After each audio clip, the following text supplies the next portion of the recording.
generations to come.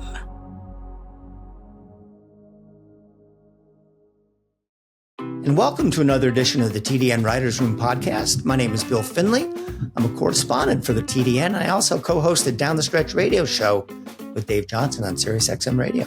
And this is not just any podcast of ours. This is our post-Kentucky Derby podcast. I'm Randy Moss with NBC, trying to catch up on my sleep after a very long and eventful Derby week.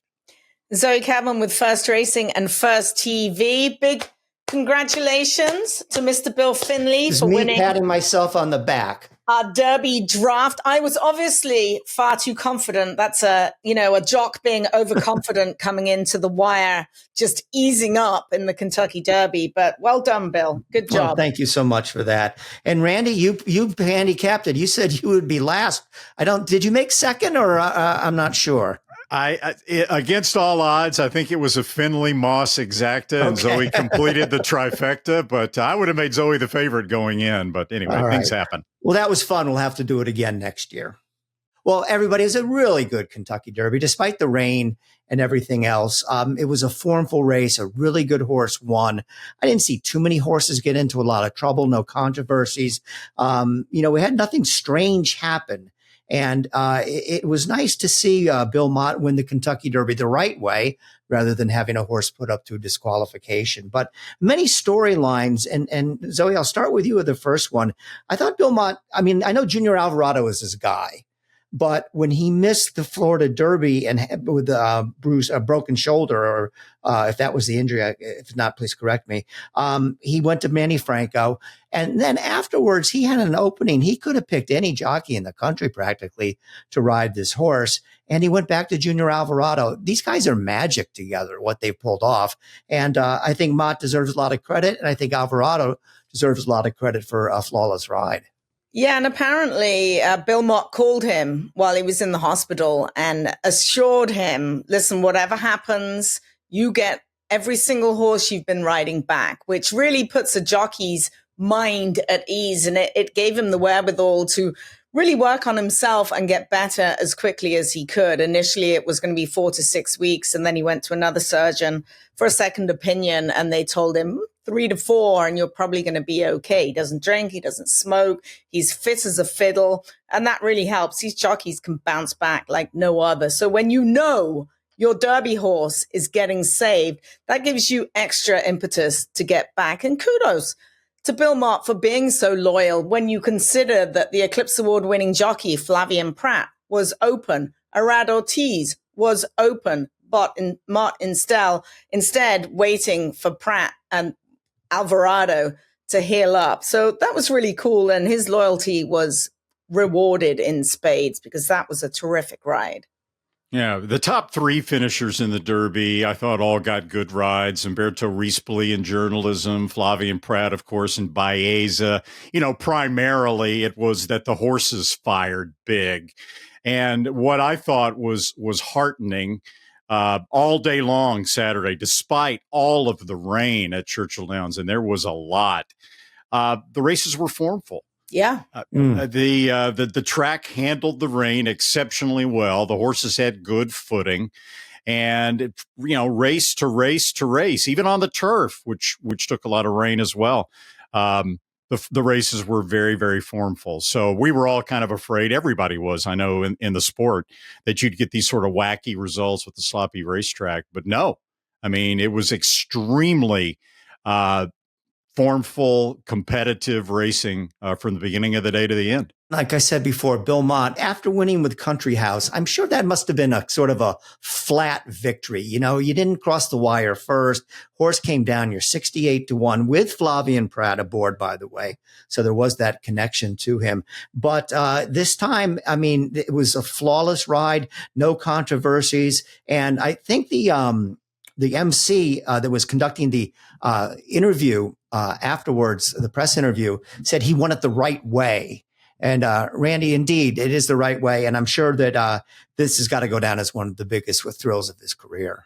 Oh, it is. And, the horse was really doing well all week long at Churchill Downs. And plus, he had the previous form at Churchill as a 2-year-old in the Street Scent Stakes, which was obviously, one of the best races of his career going into the Kentucky Derby. So, Mott. I said it a couple times on NBC, and I'll say it again here. I'm not saying anything you guys don't already know. There's no trainer in America, and probably no trainer in the world, that's any better than Bill Mott. Well, period. But primarily at pointing for a particular date and getting his horse to peak on that particular date. He's done it time and time and time again, and he did it again in the Kentucky Derby with Sovereignty. And how about Into Mischief? That's 3 Derby winners. All right, you've got Authentic won it in 2020 in September. You have Mandaloon, who was put up in 21. And now you have Sovereignty. And Into Mischief also the grandsire of last year's winner in Mystic Dan. And it was only just back in 2020 we were like, can Into Mischief, a progeny of Into Mischief, possibly get 1.25 miles? And there you have it. The last 5 years, he's been absolutely amazing. Randy, last week on the show and also on the NBC show, you said that Journalism was the best 3-year-old in the country and Baeza was the second best. You almost got it right. Now, is it are they the second and third best 3-year-olds in the country? Because this was a definitive result. It was definitive. I mean, my trifecta was Journalism, Baeza, and Sovereignty. Mm-hmm. But Sovereignty was the best horse on Saturday, no doubt about it. I mean, they all three had reasonably good trips. Baeza had to wait just a touch at the 5/16 pole before he got through, but nothing that would have really impacted the order of finish. Sovereignty just improved over the top, so to speak, of both Journalism and Baeza. You mentioned that it was a cleanly run race for a 19-horse field in the slop. The only things that I could see, first of all, the Churchill Down stewards, if they haven't already, need to give Martin Garcia a week's suspension for what happened at the start of the Kentucky Derby when Citizen Bull veered out sharply at the break and potentially could have really cost a few horses a chance to win in the Derby. As it turned out, it wasn't quite as bad as it may have looked. And then the worst trip of all in the Kentucky Derby was Burnham Square. Yeah. Brian Hernandez put him behind, and maybe he had no choice, but put him behind Admired Daytona, who completely backed up into his face and forced him to check at, roughly the half-mile pole going into the second turn. And then he got stuck behind him and couldn't get around him as closer after closer comes flying by on the outside. Now, do I think he would have been in the top 3? No. Probably wouldn't have finished 4th. Final Gambit ran a heck of a race to finish 4th. So I don't know exactly how much it cost him, a placing, maybe 2. But Burnham Square, I thought, definitely had the roughest trip of anyone in there. For sure he did. There's no question in my mind, the horse that was actually finished the fastest of all was Baeza. His final 1/8 of a mile was absolutely wicked. I think he did it in 12 3. Absolutely flying in the latter stages. So it'll be really interesting to see where these guys end up. John Sheriff's already said he's going to point for the Belmont, but Journalism could well show up at the Preakness as well. And of course, Baez is a half brother to last year's Belmont winner, Dornoch, so he's got that in his pedigree as well. I agree with you on that. One more thing about this past weekend, if we weren't going to get to it, how about Godolphin? Oh yeah, internationally. Oh my gosh, this is a record that might never ever be broken. So they not only sweep the Oaks Derby double with the undefeated Good Cheer and then with Sovereignty, but while all that was going on Saturday and Sunday in England, on Saturday they win the 2,000 guineas with Ruling Court, and then on Sunday they win the 1,000 guineas for fillies, comparable to our Oaks and Derby sort of. It's the beginning of the classics in the UK, but they win it Sunday with the undefeated Desert Flower. Can you believe that? That is incredible for Sheikh Mohammed and his team at Godolphin. Congratulations there. Yeah, they just don't seem to have any bad horses. 3 homebreds. Yeah, right. 3 homebreds as well, and then one they purchased from Keeneland for $150, who was the world's most expensive breezer over there for 2.3 million guineas. So just an amazing weekend. Someone said they painted the town blue, which is exactly what they did. Yeah. There will be a feat that's never, ever repeated. So Put on your jockey cap because I got to have a question for you. There's apparently, and there hasn't been confirmation of this, but there are reports that Junior Alvarado used the whip 7 times, one more than the limit allowed by HISA. And if that's the case, he's going to get fined 10% of his earnings from the win, which would be $31,000. And I've got mixed feelings about this, but I would say this much. If you're coming down the stretch and you're neck and neck in the Kentucky Derby, you are not going to, first of all, how do you keep count? And secondly, you're going to say, well, wait a minute. I may lose the Derby if I don't go to my stick one more time. The hell with it. Fine me. Just in general, what do you think of this whole rule and how it works out where, Junior Alvarado still made a fortune, but $31,000 fine. That's no chopped liver. Honestly, I don't think he'd care if it was 300,000. Let's be honest, Bill. The Derby is the Derby, and you're going to do whatever you can to win it. Now, it was at least 7, is what they said. It might have been over 7. I don't know is it 10 and you're automatically DQ'd? Is there a disqualification? I don't know. There might be. I don't know either. We'll have to look it up and save that one for next week. But they said at least 7. But if I'm a jockey and I'm head and head, I'm not counting. I don't care. I don't care. You can take my whole check away, and I've still won the Derby as long as you're not taking that away from me. Yeah, if it was just 7, or even if it was 8, I know people put so much emphasis on this. No one can convince me that the difference between 6 whip strokes and 7 or 8 made any difference at all in the way Sovereignty ran in the Kentucky Derby, right? But rules are rules. And you have to draw the line somewhere to enforce it. And I mean, it would be unfortunate for his pocketbook, but like you say, he wins the Kentucky Derby. Who cares? Another storyline during the week was the return of Bob Baffert, of course, to the Derby after a 3-year ban from Churchill Downs. Randy, you would know better than I was because you were there, but just from a distance, seemed like this wasn't as big a story as I would have thought. And that's kind of good. I'm sure Bob appreciated just being left alone for the most part, being able to come back and run in the Derby. Probably that had to do with the fact that he did not have he only had one horse, and it was a horse that Citizen Bull that was, I think, 15 to 16 to 1 or something like that. So it wasn't a typical Baffert invasion of the Derby. But what was your take on his return, and how did he seem to be reacting during the week? And what other observations do you have? In Bob's words, it was like nothing ever happened. I mean, it was still, I don't want to say party central, but it was still the main gathering spot right there outside of Baffert's barn 33. Same barn as always. The signs were up. Churchill Downs was treating Bob exceptionally well. Baffert was saying all the right things. He said he's viewing the situation like he lost a horse race. He says one thing that trainers learn, it's how to turn the page when they're defeated. And he said, we tried our best. We tried our best with appeals. We tried our best in the courts, and we lost. And I'm just turning the page and moving on. Everybody was holding hands and singing Kumbaya by the campfire. He didn't obviously have a leading contender, but still, I mean, it was great to have him back. And he was the same Bob, making wisecracks and having a good time. And his horses ran terrific. I mean, they really did. The ones on the undercard, he had a winner with Goal Orientated. You had Fort Bragg took down a stakes race. Hope Road ran huge to Copian in the Derby City Distaff. Nice horse off that massive break, ran a hell of a race as well. So, his horses ran well. Really Madaket Road and Gaming were second and third in the Pat Day Mile. They all showed up except Citizen Bull, but he was kind of in trouble before the race even started, really.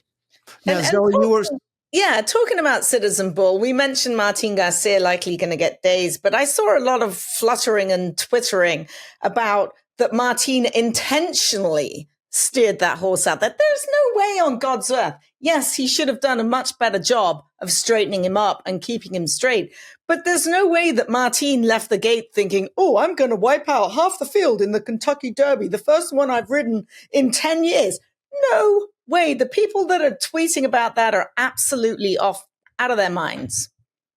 Well, we're recording this on Wednesday. On Tuesday, the news broke that Sovereignty would not be running in the Preakness. They came out with a statement, said that they're going to go on their way to the Belmont as their next start. Bill Mott is our Gainesway guest of the week, and you'll learn a lot more about this in the next segment when he comes on. Randy, I know you and I were talking off camera yesterday. You put it at 50-50. I put it at 0. Yeah. I wasn't the least bit surprised. But, I mean, this is what is modern horse racing now. And, I kind of saw this all along. How about you? Yeah, I was being overly optimistic when I said it was a coin flip. If this were a normal series of stakes races and not the Triple Crown, there would be no chance in hell that Bill Mott would run this horse back in 2 weeks off the ultimate stress test for 3-year-olds that is the Kentucky Derby. So no surprise at all. And again, obviously, it goes without saying that it rekindles that debate that we've had on this podcast. And I seem to be the flag bearer for this, for spacing the Triple Crown races out more than they are right now.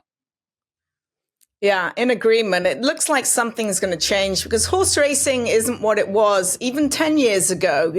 We have the advent of HISA. There's more veterinary checks. I mean, 10 years ago in horse racing was a long time when we saw American Pharoah and Justify in 2018 win the Triple Crown. We now have HISA. There are more hoops to jump through. We've got a lot of eyes on the sport, and we've got a lot of eyes for good reason on the sport right now, which is a huge plus due to the advent of social media. Many thanks to Griffin Johnson for joining us as well. We need more of Griffin Johnson. But I'm not surprised. I was hopeful, and things need to change. I mean, why can't we have the first of every month? And it's going to land basically in Naira's lap as far as this is concerned. If we go first Saturday in May, first Saturday in June, first Saturday in August, something's going to have to change. And I have a feeling with this happening that it's going to be sooner rather than later. Yeah, if you said first Saturday in August, I think you meant first Saturday in July, right? Yeah. Well, Randy, you've been the flag bearer for this, but I'm catching up to you fast. I have a column in today's Thoroughbred Daily News. It took me about 3 seconds to write it because I know exactly what I want to say, saying the headline was enough already, fix the Triple Crown. I agree with Zoe. I think the answer to have it first Saturday in May, first Saturday in June, first Saturday in July. If they did that this year, there would be not only would be more than 4 weeks between the two races. There'd be 5 weeks between the Preakness and the Kentucky Derby. But it seems to me, and maybe this is unfair because, they haven't really spoken publicly about this too much, that the roadblock is the New York Racing Association. They just do not want to move the Belmont. Now, on the one hand, I can see why, because the Belmont comes up every year now. It's going to be a great race. All the horses that ran well in the Derby are going to come back in it. Probably be some new shooters. But I think they might be shooting themselves in the foot because if nobody ever Derby winners don't run in the Preakness, there's not a chance for anyone to win the Triple Crown. And that's when they get the 90,000 people. And that's when they get, the front page attention and on 6:30 national news and whatnot. So I think Naira has a chance to lose more from this than they apparently think. And I know another argument might be that it'll hurt the Travers. It won't hurt the Travers. Travers is the end of August. That's plenty of time for horses to regroup and come back. Travers could move to Labor Day. What's wrong with that? They're still running, and it's ultimately going to make the Preakness harder to win. Right now, it's easier. I mean, how often does not, like Bob Baffert said it, years and years ago, it's easy to win the Preakness. Your horse is fit. You don't do anything. You're not running against who's been running in the Derby. You're going to run against some also-rans or some B-listers unless you've got an amazing horse who's suddenly pointing for the Preakness. So it's going to be harder. It might be better. Yeah, that's the second component to this, Zoe. I mean, from Naira's point of view, the first is obviously that the fields for the Belmont are deeper and stronger when you get all the also-rans from the Kentucky Derby that skip the Preakness and wait for the Belmont. But the second part of this is that with the Preakness easier to win now because it's a weaker field, it theoretically, as long as the Derby winner runs in the Preakness, it makes it more likely that Belmont will get a winner of the Derby and the Preakness to come there. And then, of course, the business is Boffo, and they make a ton of money off of that. I've been told, and this is secondhand, but I feel it comes from a fairly confident source, that NYRA has, which initially resisted, the Preakness has wanted to move, and NYRA said no, but that NYRA has recently reached out to Pimlico and said that they would be amenable to discussing the possibility of changing the spacing after they got past the Saratoga element right now of the Belmont Stakes, and the Belmont was moved back to Belmont Park. Mm-hmm. So hopefully that's the case. Yeah, I mean, what good is tradition if the weak link of the Preakness is dragging the entire Triple Crown down? So that's good to hear, Randy, because when the Stronach group, which doesn't run Pimlico anymore, they run, it's complicated. They run the Preakness. They're in charge of running the Preakness this year and next year, but not any other part of the Maryland campaign. And then in 2027, the new Maryland Jockey Club will take over running the Preakness. That's encouraging that, and I'm sure your sources on top of things that they are talking about it, but they have to. I mean, they have to do this. Again, that's one of the greatest problems of racing. Nobody does what's right for the sport. Everybody does right for what's right for them. But, and I'm repeating myself, I think in this case, NYRA is doing the wrong thing for NYRA. So I'm glad to hear that they are at least considering it. Do want to remind you that the TDN Writers Room is brought to you by Keeneland, and what a weekend it was for Keeneland grads. We already mentioned some of them already. Let's talk about Mindframe. He took the Grade 1 Churchill Down Stakes. Copian won the Grade 1 Derby City Distaff. Raging Sea won the Grade 1 La Trienne Stakes. Spirit of St. Louis won the Grade 1 Old Forester Turf Classic. And while the Kentucky Derby winner was a homebred, across the pond, the 2000 Guineas winner, Ruling Court, was a Keeneland September yearling as well. This year's Keeneland September sale takes place from September the 8th through the 20th. Make plans to attend.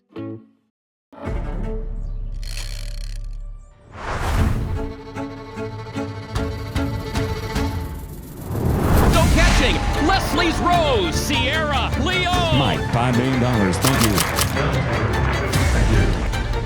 Carl Spackler, a Mercy. She feels pretty. Hup!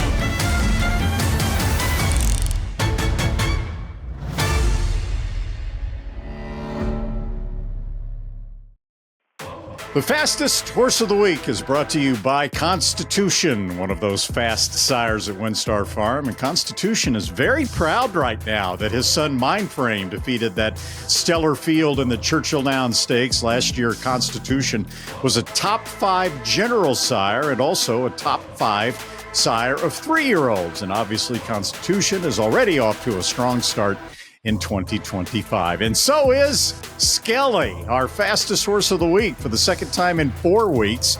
Skelly's love affair with Oaklawn Park continued last Friday in the Lake Hamilton Stakes. Remember, Skelly ran a 107 Beyer speed figure off the bench in an April 11th allowance race at Oaklawn. This time, he just missed the track record Friday, running 6 furlongs in 108.15 to win by 10.5 lengths with a career-high Beyer of 110. The 6-year-old Skelly lost his first 2 starts at Oaklawn as a 3-year-old and now has reeled off 10 straight wins in Hot Springs. It was a great week for big Beyers in all. Honorable mention goes to Copian's 109. The Canadian Horse of the Year, Patches O'Houlihan, ran a 108 Saturday at Woodbine and set a track record. And Fierceness got his 107.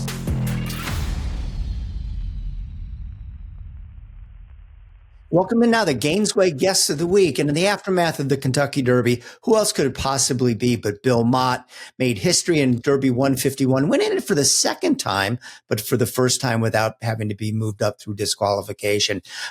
Bill, congratulations. Before we get to talk about the Derby, though, we have to get to the topic du jour and the announcement yesterday that Sovereignty would not be running in the Preakness. Could you just take us through your reasoning and the Godolphin reasoning and what ultimately made you guys decide not to go there? The main nobody had ever talked about the Preakness before the Derby. I mean, everybody was geared up to win the Kentucky Derby, and I think that was the main goal with this horse. We were able to pull it off for Sheikh Mohammed. It's the first Kentucky Derby that he's won, and of course, after the horse won, I knew that this would, we'd have to decide one way or another what we were going to do. But I don't believe anybody else in the camp is I shouldn't say overly concerned, but I don't think they're worried whether or not we go on to Pimlico or thinking about a Triple Crown. I mean, we want to try to space the horses' races a little bit more, and maybe extend his career a little bit if that makes any sense. I mean, we'd like to have him last a little longer, and I think if you put 3 races in a 5-week period, and they're hard races. There was nothing easy about the race the other day. I think you probably take a little something out of him, and if we were only concerned about the Triple Crown, he'd probably be the perfect horse to do it with, because he's a big tough horse and he came back good, and we could go on to the next one. But we decided to focus on the Belmont and perhaps the Travers if the Belmont goes well, and then we've got races later on. I mean, you've got the Breeders' Cup Classic, which that's going to be a tough division this year, but also I think if we race the horse next year, the Dubai World Cup would probably be on his schedule if he's doing well. We can talk a little more about the 3 races in 5 weeks thing and that debate as we get a little more into this, but we don't want to make this more about the race Sovereignty's not running in than the race he just won. When you won the Derby with Country House, you had to wait that agonizing 23 minutes, and you didn't really get the experience of feeling that elation when your horse crossed the finish line first, which obviously you did Saturday. Was it everything you thought it would be? And maybe a little more. It's pretty special, I've got to tell you. I mean, we really enjoyed Country House's eventual victory in that race, but I always wanted to come back and be able to do it, this way. I thought maybe the fact that we were, put up in the other race, it maybe took a little something away from it, I suppose, as far as, the full pleasure of getting it done. But it hasn't stopped yet. I'm still hearing from people, and I guess you realize how many people watch the race on television, and the number of people that were at the track, over 130,000. And it's a big deal. I'm proud, and I'm glad to be part of the team that made this happen. I'm just a small part of it, because there's so much that goes into it, from the, as I've said before, the matings and raising the horse, and then eventually getting him to us. And then, we had just really from the Florida Derby through the Derby, everything went perfectly. We didn't have any setbacks, no sickness, no lameness, no filling, no missed training days for one reason or another. And he went into it great, and we knew we were doing it with a very good horse, and a horse that was probably capable of pulling it off. Bill, all week long, watching the numerous interviews that you had to do all week long, did your horse have a poo today? Did he go out to the track? How many times has he walked around the shed row? You seem like you were just so confident going into the race, specifically because of everything that you've said. Everything has gone right. Can you take us through the race? Were there any anxious moments for you? And what was that feeling like, crossing the wire in front with Junior Alvarado, considering what he'd gone to leading into it? Yeah, I know it's hard to imagine, but I didn't have any anxious moments. Not. In fact, I even thought about it. I thought about it earlier in the day as we were watching our other races, and when they were going to the gate, loading in the gate, I was absolutely felt calm. I was excited naturally to see the race, but there was nothing. I don't know. There was nothing that really bothered me, and I watched the race. I don't think I didn't say one word after they broke from the gate until they finished the race. And I just watched through the binoculars, and then all of a sudden, when it came true, when it was really final, we let loose. Wow. Bill, I apologize, but I got one more Preakness question for you. If there's a lot of talk about changing the spacing between the races. I've advocated that they should be the first Saturday in May, first Saturday in June, first Saturday in July. If that were the case, there'd be 5 weeks this year between the Derby and the Preakness. I know it's all hypothetical, but if you had 5 weeks in between races, do you think you might have run them? Yeah, that's certainly possible. I wouldn't say it wouldn't be possible. That would be, we'd certainly be more apt to do it that way. It's the way it is now, and I'm not advocating for changing it because I think that's above my pay grade. I mean, I think the Triple Crown is a tremendous challenge, the way it's set up, but I think we're probably 40 years beyond what it used to be. I think in times past, I don't think you had some of these other important races that you have with the Triple Crown now. I think it was probably all decided by the Triple Crown. You could feasibly have a Triple Crown winner and probably have an older horse win the Breeders' Cup Classic, and he wouldn't even be Horse of the Year. I mean, it just, I think since the Breeders' Cup has come into play, I believe that it's changed probably changed the meaning of the Triple Crown a little bit, because now you've got horses that run in the Derby, and then all of a sudden you go to the Preakness, say you're the winner, there might be 5 or 6 horses in there that bypassed the Derby, so they didn't even have the stress of running in the Derby and moving on to the Preakness. It's an entire different group of horses, so they're shooting at you from all directions, so to speak. And I know there are horses that have been pointing for the Preakness, and just because they know that chances are there's a good possibility the second, third horses or fourth horses aren't even going to be running in there. I don't know. If it'd be interesting to look back and see if 40 years ago, if the majority of the horses that ran in the Derby came back and ran in the Preakness, but I know that's not the case now. Yeah.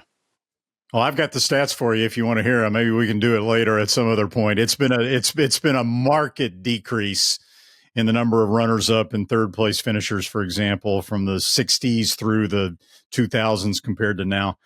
But back to the Derby for a second. Even people that aren't around the horse on a regular basis could tell the way he was training at Churchill Downs seemed to be a step forward. Did you see that? And how do you explain that? Well, we probably let him do a little more. I don't think we were, we didn't hang him out to dry early in the year. I mean, we brought him along with just a normal progression, and we got 2 races in him. And I think we let him pick the tempo up a little bit when we got to Churchill Downs and put a couple nice works in him. And he responded. He was a horse that, the more we trained him, the better he got. And a very durable strong individual and with a good constitution, and his appetite was good all the time. And, we never backed him out of the feed tub. Bill, talk to us about Junior Alvarado and your relationship with him. I'm in Saratoga all summer, and he is like a mainstay at your barn, might even gallop a couple. He seems to do everything. When he got hurt, you had to use Manny Franco, who was a very, very good replacement. But from what we've heard, you called Junior and said, no matter what happens, no matter how long it takes, he will get his horses back. And that seemed to mean an awful lot to him. How much did it mean to you knowing that he was waiting in the wings for sovereignty? Well, he knew him better than anybody else. I mean, he'd ridden him, several times and had a relationship with the horse. He seemed to know when the horse needed to run. And I think he had a lot of confidence in how much horse he had under him. I think it's probably, if you're riding a horse for the first time, you don't know that. But after you've become familiar with him and when he starts his run, how big a run he's got, and how,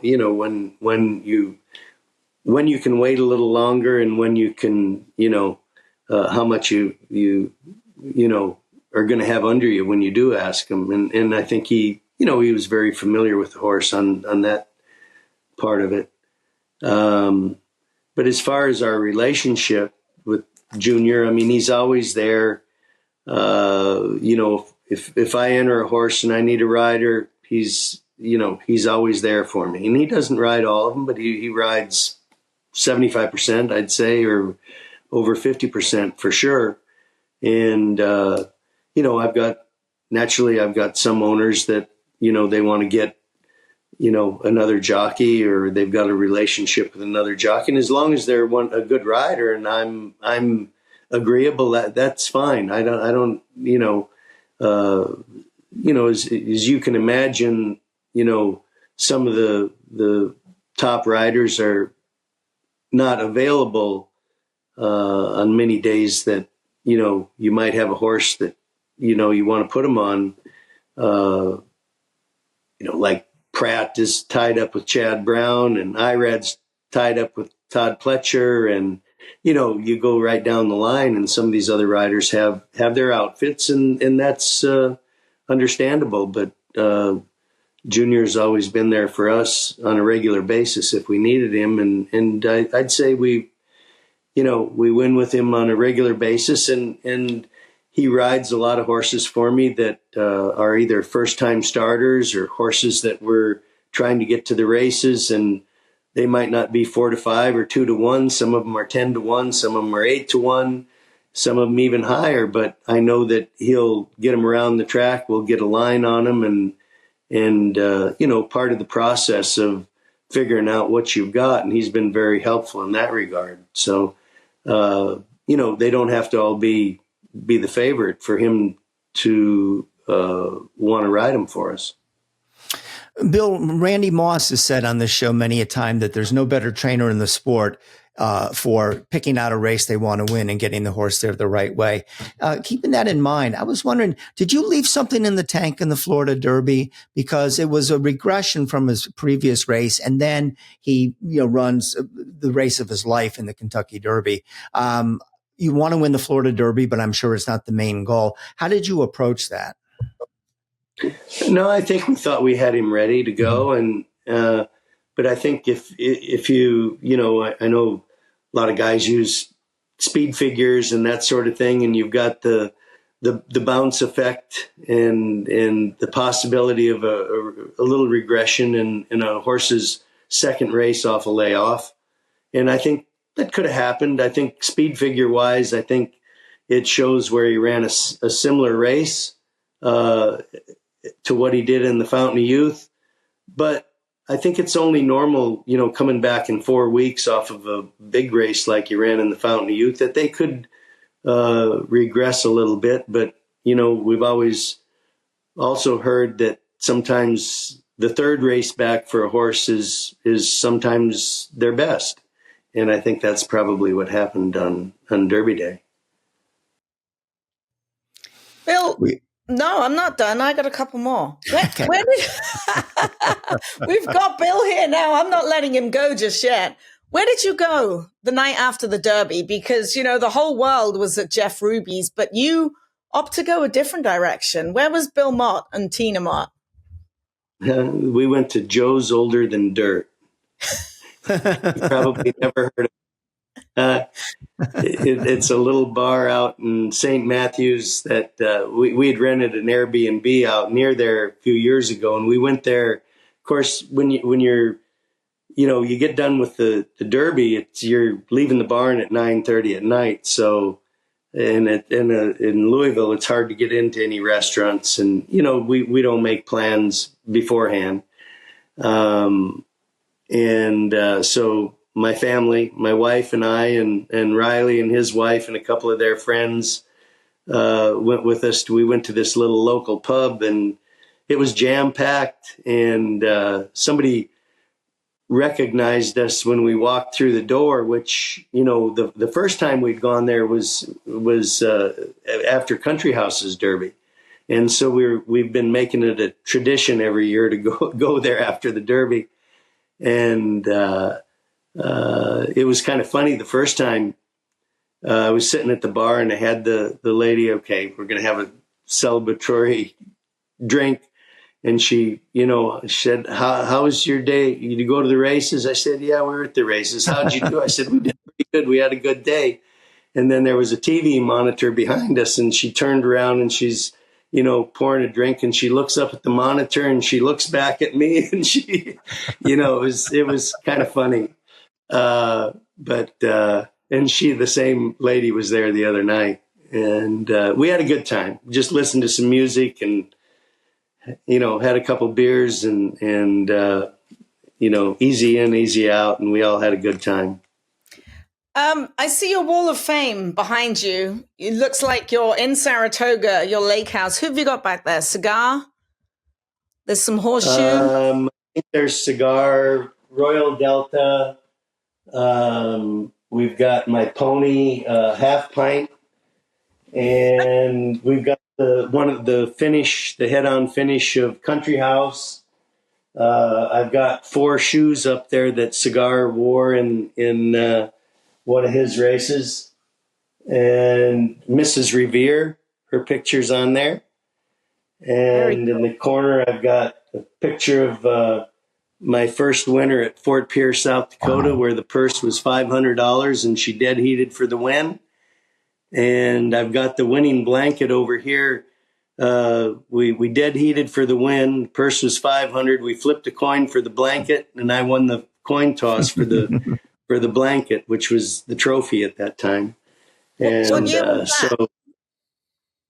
That was 1968, I think. Wow. I think it was 1968. So guessing that there's probably going to be a spot on the Wall of Fame there for Sovereignty in the near future? Well, yeah, we might have to make a bigger wall. I don't know. Yeah, I think Sovereignty he'll get a spot up there. But yeah, there's been a lot of good ones that have passed through our barn, and I was talking to somebody earlier about, sometimes you don't realize when you've got a good horse like that, and I mean, not necessarily Sovereignty, but any horse that you're running in grade 1s and they're winning these major races, you're going about it. You're doing your job. You're trying to get them from race A to race B to race C, and try to do everything you can to, get them there the right way. And while you're doing that, sometimes you don't really sit back and realize how good a horse that they really are. I mean, it's just, it's like Royal Delta. She was a champion 3 years in a row. And, you go through it and she's a good horse, but you just don't think like, wow, she's a 3-time champion. And, horses like Cody's Wish, I mean, they're so hard to come by. Very cool. Is Sovereignty on his way to Saratoga? He will be, yes, shortly. Yeah. And what about Irma? Irma's already in Saratoga. Yeah, she'll be she'll meet him with a bag of carrots when he gets here. Well, we want to thank Bill Mott very much. I know he's a very busy man and a busy time of the year for him for coming on the TDN Writers Room podcast as the Gainesway guest of the week. Bill, congratulations, and we'll see you at the Belmont. Okay, thank you. Bill Mott's appearance as our guest of the week was brought to you by Gainesway, the home of Mackenzie, sire of Kentucky Derby third-place finisher Baeza. Mackenzie now tops all sires with 5 Grade 1 winners or Grade 1 placed runners among his 2022 crop that are now 3-year-olds this year. This would make a nice racing Final Jeopardy question. Name the others besides Baeza. Gainesway knows the answer. Who are Grade 1 winners Chancer McPatrick and Scottish Lassie, and Grade 1 placed Quick Kick and Mackenzie Street. So in that category, Mackenzie beats Into Mischief, Medaglia d'Oro, Tappet, Nyquist, Curlin, and Mackenzie stands at Gainesway Farm for a fee of $75,000. Gainesway, power, passion, performance. It's a domineering display by the ultra-talented Mackenzie. Mackenzie in a dominant performance. One to the to all 2,200,000. Chancer McPatrick proves best. Chancer McPatrick wins the Champagne impressively. It is going to be all Scottish Lassie. She wins the present easily.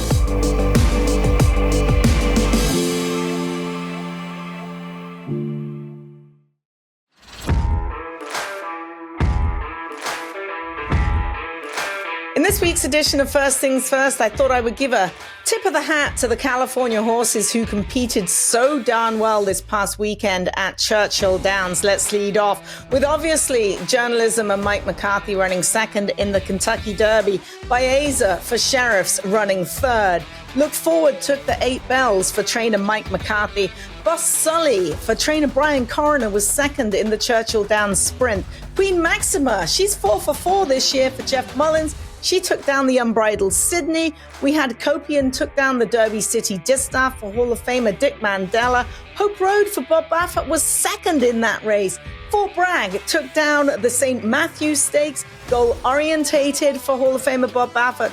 Won a high-powered allowance race, and then we've got Madacat Road in the Pat Day Mile and Nisos in the Churchill Downs as well. So just a plethora of California horses doing what they do well. Damn anyone that knocks California racing. All right, California racing does continue on Friday. That's my rant over with. We'll be back at Santa Anita Friday, Saturday, and Sunday. And do go to the website, santanita.com, for an update on Mother's Day brunch. Bring your mum to the great race place.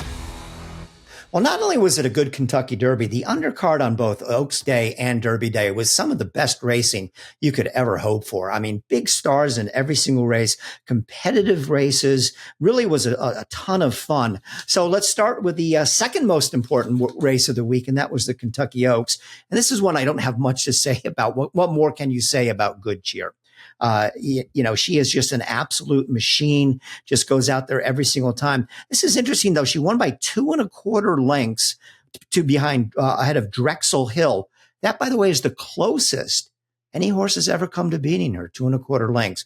But she's in great hands with Brad Cox, and she's just going to mow him down, I think, throughout the rest of the summer when races like the Alabama and Coaching Club, and maybe even the Breeders' Cup Distaff as well. She is really good, and she proved it again on Kentucky Oaks Day. She's a machine, like you said. I mean, she's not all that much to look at. She's not one of these big, statuesque, gorgeous, race mares, race fillies. She just goes out there and does what she has to do. And what I thought was kind of really interesting is that she wasn't even the best 2-year-old filly or 3-year-old filly at the beginning of the year in Cox's barn, at least in their estimation, because they had Immersive, last year's Breeders' Cup Juvenile Fillies winner and the 2-year-old filly champion. And then Immersive gets hurt.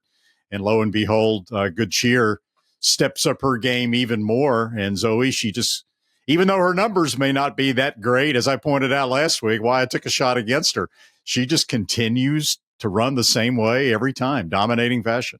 And what a great name, Good Cheer, because, you had to cheer for her. She came 7 wide, turning for home. Louis knows her like the back of his hand. What buyer speed figure did she get, Randy? Did she get any higher than a 91? I think a 92 or 93. I mean, she just she never wows you in the analytics department, but she certainly wows you in the visuals when you're watching her run. A perfect 7 for 7, $1.7 million in the bank, and she kicked off a massive weekend for Godolphin. So I was delighted for the whole team. She is an absolute machine. Yeah, well, I'm sure we'll see more of her probably up in Saratoga, or maybe even probably sometime in Saratoga, maybe during the Belmont State. Wouldn't it be ironic if she would to happen to get beat in the Alabama? Because that's Brad Cox thought that she was his Alabama filly, right. And Immersive was the Oaks filly. And I mean, wouldn't it be awful if she actually got beat for the first time in the Alabama? I can't think that way, Zoe. Stay positive about that. All right. There's so many races we obviously can't talk about all of them, but the La Troyenne was a story not for who won, but for who lost. And the race was won by Raging Sea, but Torrido Anna really threw in a clunker. She was dead last, beaten 8.5 lengths. And coming into this, she had 12 lifetime starts, had 10 wins in 2 seconds. So she had never even been worse than second. I talked to Kenny McPeak yesterday, and they sent her to Rood and Riddle as, precautionary measures. They couldn't find anything wrong with her. And he did come up with the theory. And he's not saying this is definitely right. But on the first turn, she got sandwiched between Darth Vader and Randomized, kind of bumped and bounced around a little bit. Didn't seem like that big of a deal. But Kenny wonders if it was a bigger deal than it might have looked at first glance. And he thinks they knocked the wind out of her and that she wasn't able to recover. Now, he's not using this as an excuse. He's using it as a theory, because there's got to be some explanation. If she passes all the tests from Dr. Bramlage, comes back, she's doing fine. What happened? Well, maybe it was that. 3 weeks. That's what happened. So? Yeah, I do. And I'm no expert. I mean, he's run her through the mill and checked her out. Yes, she got bumped around, but she's a racehorse. She can handle that. She's a racehorse. Maybe it was just too much too soon for her this year against some really, really good fillies and mares. Raging Sea by Curlin out of a Stormcat mare. Now, they don't make those anymore. She's got some hell of a breeding behind her. Perfect ride by Pratt. And, Brian didn't persevere with her when she just wasn't going anywhere. I mean, that's the only thing I can think of, is that we've not seen her run her AA game this year. Maybe she's not quite the same as last year. And maybe being not quite the same and running back in 3 weeks against some top-class race mares was just too much. I think you hit the nail right on the head, Zoe. That's exactly what I was going to say, right? I mean, this is a filly that, given her past accomplishments, you would expect, I don't want to make the game all about numbers, because it's about so much more than that. But she clearly at Oaklawn didn't run as fast as she ran in the Breeders' Cup Distaff. She didn't run anywhere near as fast, for example, as she had run in the Travers. And we pointed out on the podcast that maybe she was the type of filly that just rises to the level of her competition, and she doesn't necessarily run fast numbers all the time. But when they're 2 to 5 or 3 to 5 or something like that, and they have underperformed in the analytics department going in, as horse players, you got to take a shot against them. That's why I like the trifecta with Raging Sea and Randomized on top of Torrido Anna, for her to finish third, even though she'd never run better than, worse than second in her career. But I think all of us were shocked that she ran as poorly as she did. Next race we're going to talk about on that Friday card was terrific, was the Alli Sheba. And Fierceness is back. It was his first start since he ran that tremendous race in the Breeders' Cup Classic, where he got caught up in that vicious speed duel and still held on for second. He comes back in the Alli Sheba. He was the story of the race. He didn't blow anybody away. I think that what happened is Most Wanted, who ran second, ran a huge race. But I think I read in someone on the racing forum quoted Todd Pletcher as saying he thinks Fierceness is the best horse in training. And he certainly can back that up with the kind of record this horse has had. Since last year's Derby debacle, where he had one of those odd races where he just didn't run, he's 3 for 4. And his only loss was again in the Breeders' Cup Classic, where, many people think that he ran the best race of anybody in there.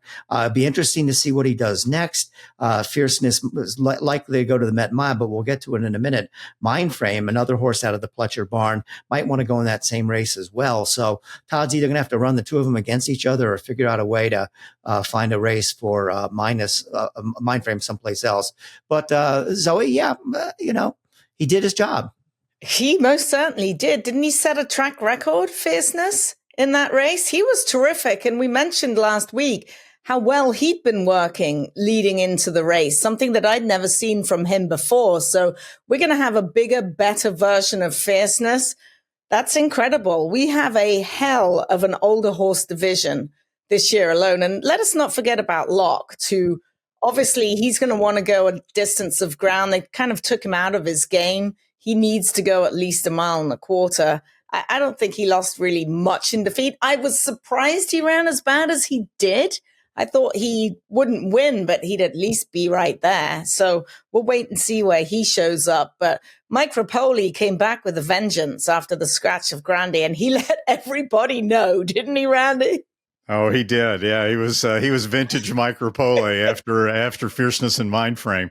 I thought it was a perfect comeback race for Fierceness coming off the layoff, right? I mean, the pace was really slow by top class grade 1 type horse standards, even though this is a grade 2 race. It was clearly a grade 1 on paper. 48.31 for the half mile, which is why Most Wanted held on so gamely in the run through the stretch. John Velasquez on Fierceness, was just riding him with extreme confidence, parked him in 4th place early, kept him outside, and the horse did his thing. And it was a 107 buyer speed figure, the perfect comeback race for Fierceness now before the Met Mile. I thought the most fun and maybe interesting part of the race was why he was in the Alli Sheba in the first place. Todd already had it marked down that Fierceness was going to run in the Westchester at a 1-turn mile at Aqueduct this coming weekend. And Locked was his horse for the Alli Sheba, even though he thought that the distance might be a little too short for him. And then right before it was entry time, Mike Rapoli reached out to Todd and told him that he really wanted to run Fierceness on Derby Day. And he was nominated to the Churchill Down Stakes at 7 furlongs and to the Alli Sheba at 1 1/16 miles. And Todd said, I think Mike knew which of the two races, if I was forced to run him in one of those two, that I would choose to go in. And so Todd acquiesced and said, if he's going to be ready next week, he can be ready Saturday. So that's why Fierceness wound up in the Alli Sheba.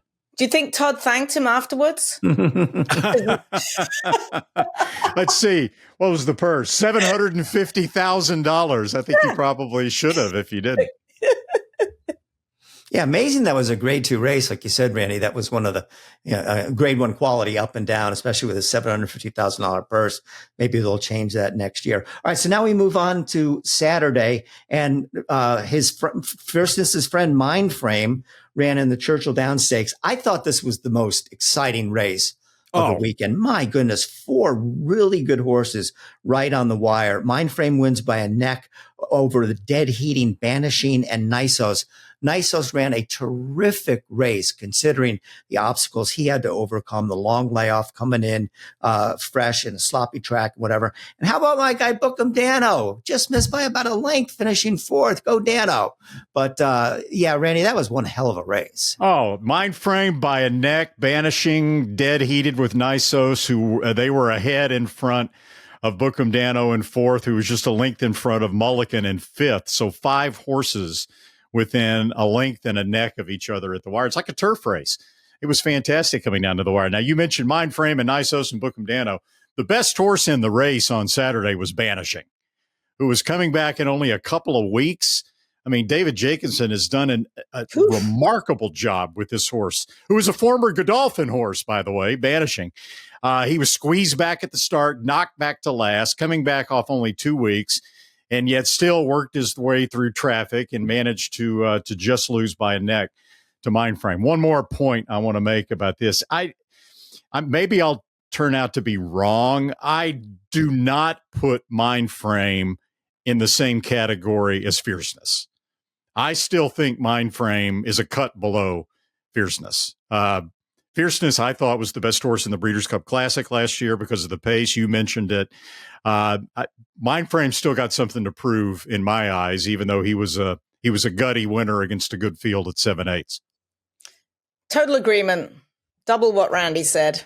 Terrific performance by Mindframe, but Fierceness would definitely get the nod. He's just got to move forward off of that race. I agree with you guys, but it is coming off a little bit as like you're selling this horse short. Look at what he accomplished last year, running second in the Belmont in his third lifetime start, beating a terrific field. Now, you're right. Fierceness may be in a league of his own, but, I wouldn't take anything away from Mindframe. Neither would I take anything away from Copion, the winner of the Derby City Distaff. After she ran that blazing 110 earlier this year in California, she comes back and runs a 109 buyer. And Randy, I'll ask you this question. Is she, male or female, the best sprinter in the United States right now? She might be. There are some pretty good ones out there. And I know, knowing Richard Mandella and Copion's form, she'll be pointed ultimately for the Breeders' Cup filly and mare sprint just because it's 7/8 of a mile. I don't think Copion is quite sharp enough to handle the top male sprinters going 3/4. But right now, Mandella has her clicking on all cylinders. She was awesome. Well, explain this to me. Why is the filly and mare sprint 7 furlongs and the males is 6? Does anyone know the answer to that? No, not a clue. The only thing I could figure, Zoe, is that the Breeders' Cup still wanted a scenario where, let's say, horses like Extra Heat would still compete against the boys at 3/4 of a mile because that distance is better for them than 7 furlongs. All right, that makes sense. What's the horse Mott did that with a few years ago? He had a filly that he ran in the Breeders' Cup Sprint because he didn't think she won in 7 furlongs. Anybody remember her name or remember that incident or that, not incident, but that occasion? Not off the top of my head. I probably should. But back to Copion. How about the time she ran? 121.76, which was faster than Mindframe. Mindframe ran 122.64. And she won by open lengths. A terrific ride by Kazushi Kimura, who was in from California to ride her. And it's ironic. And I'm sure you guys spoke about it on the show as well, that she is a daughter of Omaha Beach, who was famously scratched out of the 2019 Kentucky Derby. Richard Mandella joking after the race that the Kentucky Derby trainers wanted him to get the hell out of there because he's such bad luck at the Derby. They're like, all right, you've won your race, Richard, just leave. Would you please leave now? That's his first race he's won at Churchill since 2004. Wow. Really? So, yes. 2004. So a huge congratulations to Hall of Famer Dick Mandella. And Spendthrift, Copion. She was a monster.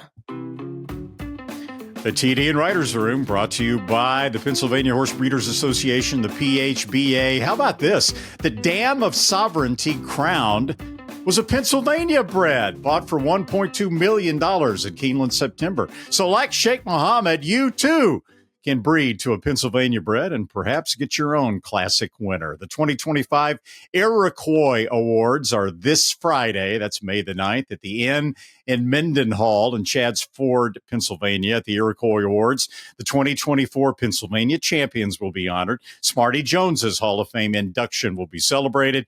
And longtime horseman and consigner Russell Jones will receive a Lifetime Achievement Award. The guest speaker will be my colleague Donna Barton Brothers of NBC. The PHBA has very kindly reserved a block of hotel rooms at a discounted rate for the Friday night soiree. To book it, you can call 610-388-1181 and ask for the Pennsylvania Horse Breeders room rate. And as always, to learn more about the Pennsylvania breeding and racing programs, you can check out the 2025 Stallion and Boarding Farm Directory online at pabred.com, or you can call 610-444-1050. PA Bred, I think we've built a brand at this point. It's excitement at every step. Roses for Deborah just set a new track record. On average, for the past decade, Pennsylvania paid over $28 million a year in breeders' awards, restricted races, and owner bonuses. Plus, PA Bred shine on the world's biggest stage. Just 3 states have bred more Breeders' Cup winners. Learn more at pabred.com. Well, David Ngordo is one of the brightest people in the industry, a bloodstock agent, the husband to Cherie DeVoe, the terrific young trainer. He wrote an op-ed for the Thoroughbred Daily News. I know, Zoe, you were very interested in this. He made some very good points about the Hall of Fame inductions, and it was a very strange year. There was 8 horses on the ballot and 7 humans, so 15 total people that could get in. The only one that got in was Smarty Jones. And I'm going to back off a little bit. I want somebody to explain to me why Smarty Jones was never on the ballot before. And then they put him on the ballot. And he's the only one out of all this group that gets the 50%. It makes absolutely no sense. I voted for Smarty Jones, Havre de Grace. Here's a trivia question. Who are the only 2 female horses to win Horse of the Year and are not in the Hall of Fame? It's a little bit of a trick question. Havre de Grace is one of them. Mm-hmm. Torrido Anna. Ah. See, she'll be in the Hall of Fame someday, but I would assume, well, not if she runs like she did in Rock, right? She has to wait.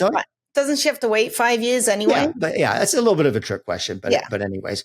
But he said that there's no transparency. You don't know what the voting totals are. You don't know who votes. He says there's a lot of people that he knows that are very, very good opinions and are very well versed in horse racing that are not voting.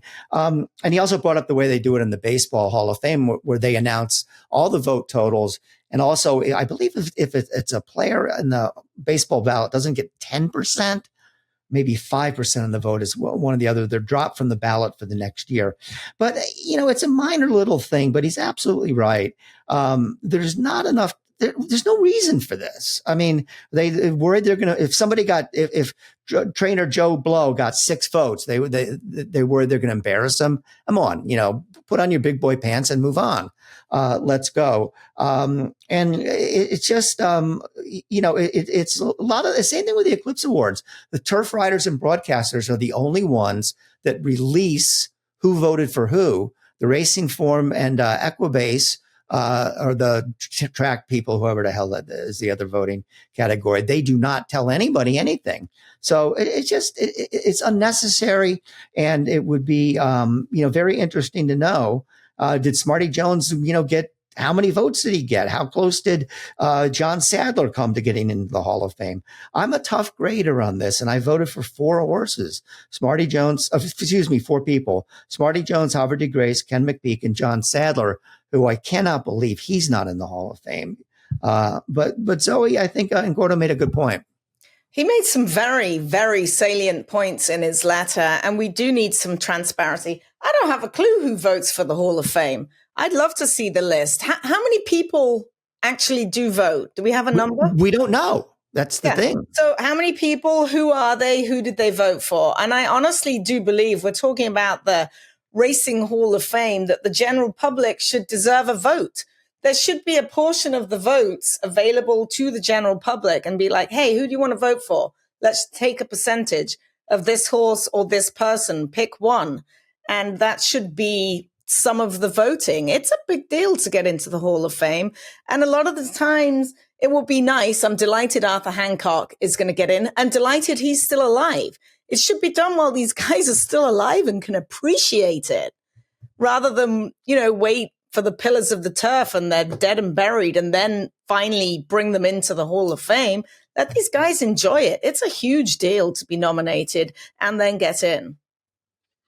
Yeah, Ngordo's a friend of mine. I mean, he's not only obviously a very experienced horseman, he's an incredibly intelligent guy. And I totally agree with his opinion about transparency. I think it should be that way.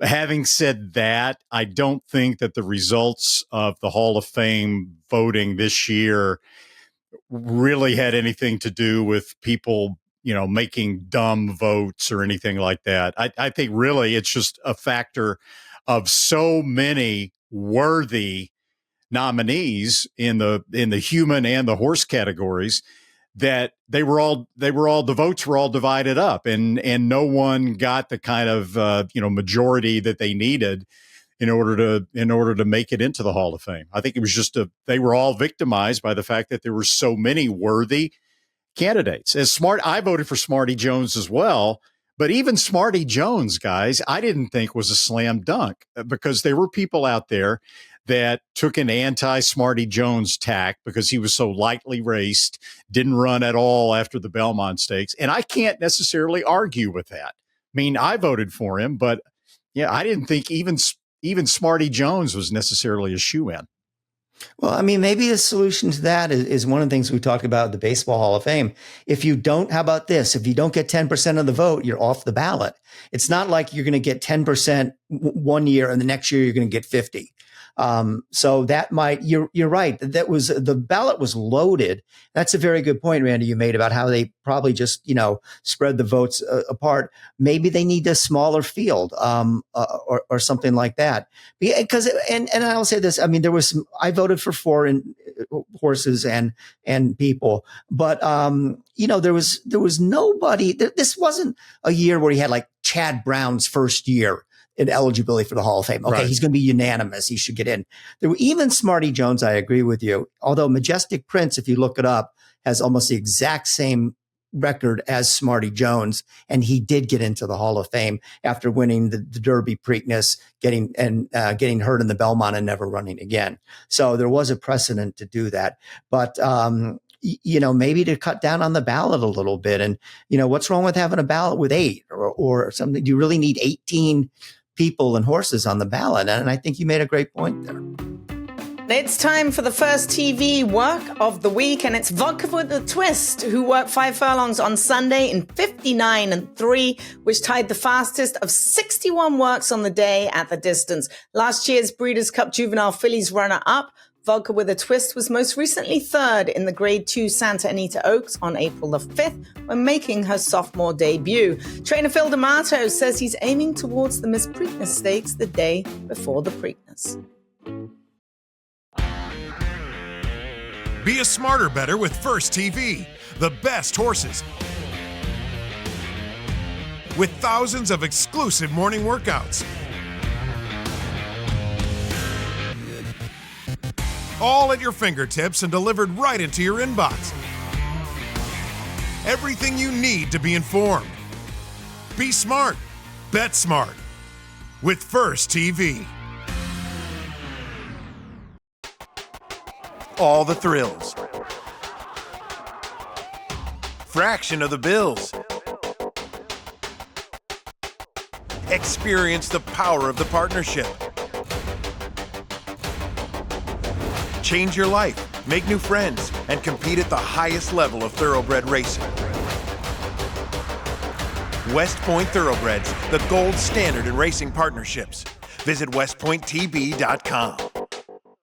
The TDN Writers Room also brought to you by our friends at West Point Thoroughbreds. Sandman didn't quite deliver the result that West Point had hoped for in the Kentucky Derby, but it was a weekend to remember nonetheless for the West Point partners. More than 200 strong turned out between their partners and the families, and a gray colt, of course, who captivated a lot of people at the racetrack and beyond. From Thursday night's partner party to braving the rain together Friday and Saturday at Churchill Downs, they wrapped it all up with a special backstretch tour Sunday morning. That's become a West Point tradition.